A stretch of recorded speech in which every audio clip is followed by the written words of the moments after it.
for this afternoon because it is a very emotional moment for all of you.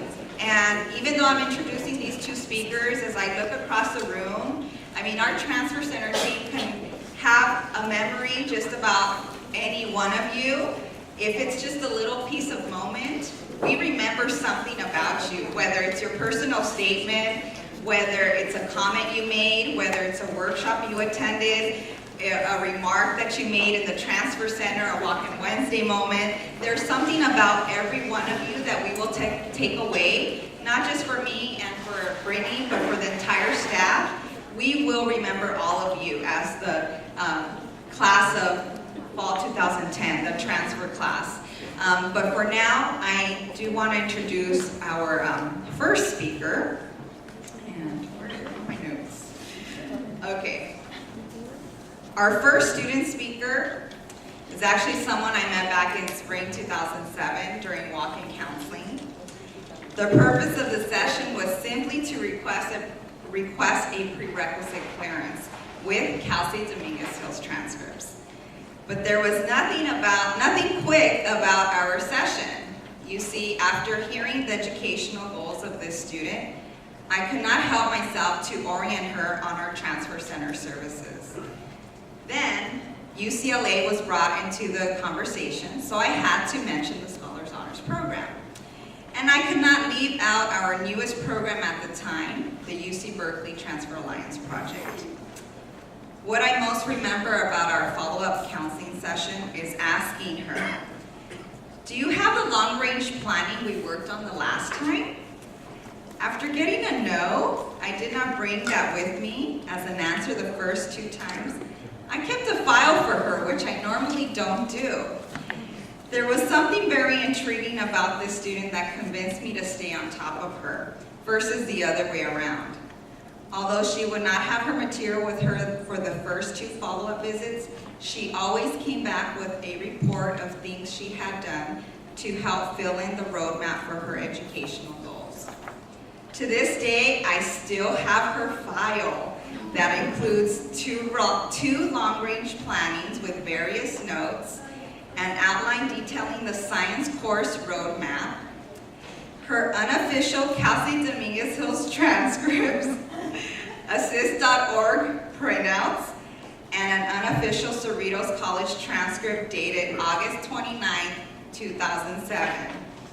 By the way, my notes read that your transfer major at the time was biology. Yes, I still have those notes that I'm going to give to you, okay? To finish the chapter at Cerritos, she successfully completed the various programs I suggested to her, such as the Scholars Honors Program, UC Berkeley TAP, and UCLA Psych Program in summer 2008. So it should come as no surprise that she was admitted to UCLA and UC Berkeley. Recently, she was offered the opportunity to join the George A. Miller Scholars Program at UC Berkeley. Of course, she wasted no time emailing me to request a letter of recommendation for this opportunity. If selected for the Scholars Program, she will receive a $7,000 scholarship over 2 years. The email was a fresh reminder of the qualities I recognized about her from the moment I met her. Her mission was always to take care of business. Please join me in welcoming our own Transfer Center staff member and your classmate, Andrea Akabike.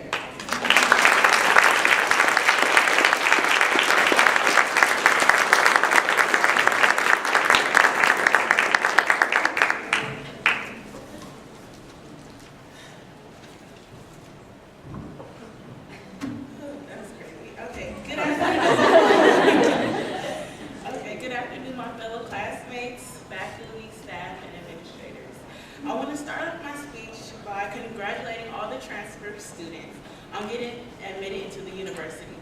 I know you guys have worked hard to get to this point in your academic career, so this is indeed a time to celebrate. For those who don't recognize me from class or as the Transfer Center staff, my name is Andrea Akabike, and I'm happy to announce that I'm one of the hard-working students that will be transferring from Cerritos College this spring. I'm especially happy because I made this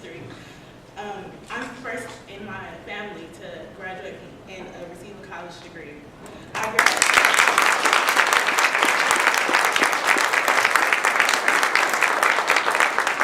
graduated last Saturday with honors and will be attending UC Berkeley and majored in nutritional science. Once I obtain my bachelor's degree from Cal, I plan on advancing to dental school to become an orthodontist. I was born in Artesia, California, to a Nigerian taxi cab driver and a working class woman. Neither my parents attended college, and my father always encouraged me to pursue my college degree at a young age. Unfortunately, my father was deported for the United States when I was in the 7th grade. My father, the motivator, who was still to be my drive for excellence, was no longer around for support or guidance. Not only could the absence of my father affect me, but I had a greater effect on my mom, who was a new single mom and had to raise 2 girls on her own. Even though the absence of my father was painful to cope with, this experience helped me become more determined to get a higher education and achieve my career goals. Upon graduating from high school, I started my quest for higher education at Cal State Dominguez Hills. However, I realized I was not ready to attend the university just yet, and I decided to transfer into the community college system. In the summer of 2007, I restarted my college career at Cerritos College. The first day I visited Cerritos, I met Marvelina Barcelo.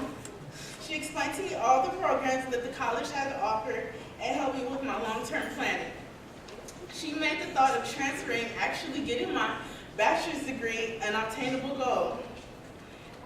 As a science major, the course load was rigorous, which I already, figured, and I'm happy that I've been challenged here at Cerritos because I know I'll be prepared for the workload at the university. I was also happy that Cerritos offered their students a wide variety of programs to promote their academic advancement. At Cerritos, I successfully completed the Scholars Honors Program and even exceeded the program's minimum requirements.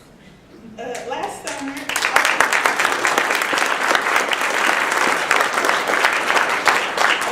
I was selected to participate in the Bridges to Baccalaureate program at Cal State Long Beach.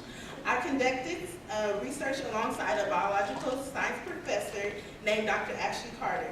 Even though the goal of the program was to assist Dr. Carter with his own experiments, I decided that I wanted to design my own. In my study, I compared multiple diets of defined media to observe the egg-to-adult mortality rate in Drosophila, which are fruit flies. I even got to present my findings at the Southern California Conference for Undergraduate Research last fall through the funding through the Scholars Honors Program. If anybody would have told me a few years ago that I was capable to accomplish this many goals so early in my academic career, I would not have believed them. At Cerritos, I've learned to take chances and push myself beyond my comfort zone. So to my fellow classmates, I ask that you continue to believe in yourself and follow all your dreams and aspirations. I'm a living testimony. I know that at times you'll feel overwhelmed with your course load or just like life period, but you have to remain focused.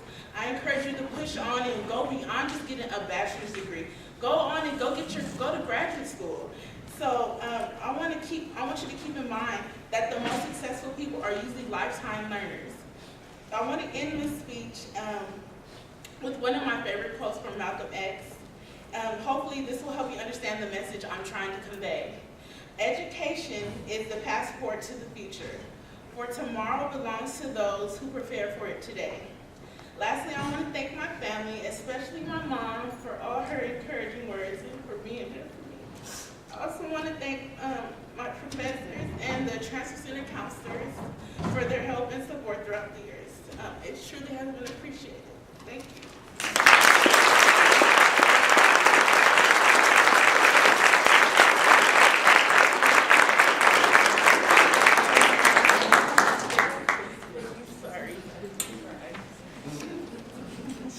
I started that, I'm sorry. It was my fault, and if there's a better budget, we'll make sure we have clean